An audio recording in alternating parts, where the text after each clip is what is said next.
The first step in becoming a meditation coach or teacher is to develop your own meditation practice.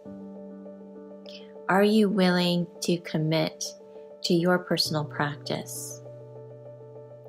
And what are the techniques or the practices that you would like to focus on? Oftentimes, when we first begin meditating, we might want to try many different types of meditation techniques. And all of those techniques are really intended to bring you onto a singular path. But it's important to stick to one or two of those techniques that you can fully develop in your own practice.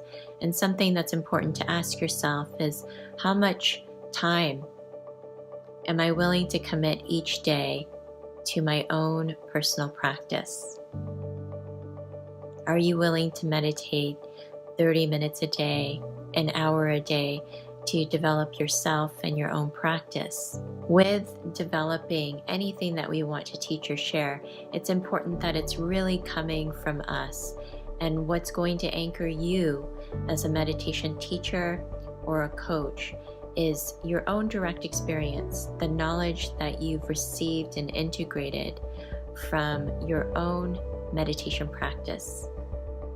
Another thing to consider is, what are you willing to do to deepen your practice? Are you willing to have a retreat once a week, a self-retreat where you're in silence and solitude for the day? Are you willing to go on a meditation retreat 5 days, 10 days, any length of time, so that you're able to really cultivate that inner practice for yourself? These are some things to consider. How much time are you willing to commit each day? What are you willing to do to develop your practice? Perhaps there are teachings or books that you'll engage with daily, but to learn how to make it part of your everyday life and lifestyle so that it becomes natural to share that with others and it's coming from a true place within yourself. The second step in teaching and facilitating meditation is to begin practicing sharing meditation with people that you know. When I first started teaching meditation, I was completely lost. Even though I had my own practice for several years, when I was asked to teach meditation in a class, I was quite nervous. So the way I started was how I began learning meditation. I began by sharing what I knew. And what I knew was how to count my breaths, counting breaths backward from 10 to 1. And this is how I started teaching. So when you begin facilitating, start with what you know. Teach from your own practice. And find people who are willing to practice with you. Now, if you're starting out, there's nothing wrong with saying, I'm just starting out. Would anybody like to meditate with me for 10 minutes or for 20 minutes?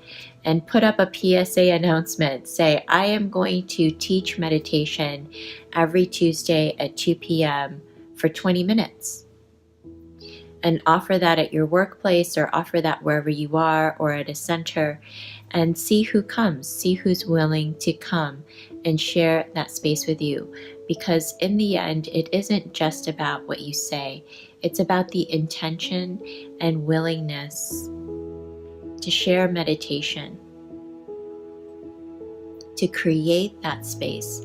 Because it isn't about you and what you have to say or teach. It's about that intention to sit together in quiet. And that you will discover and learn how to deepen into as a facilitator the more and more you practice. It is all about practice, practice, practice. Another way that you can start is by writing your own meditations. Begin just stream of consciousness writing. Write down what comes to you very easily and quickly. And then begin practicing into an audio device. It could even be your iPhone. Begin reading the meditation, facilitating it. Imagine being with another person and sharing that meditation with a person or a small group of accepting, receptive people. And that's another great way to get started.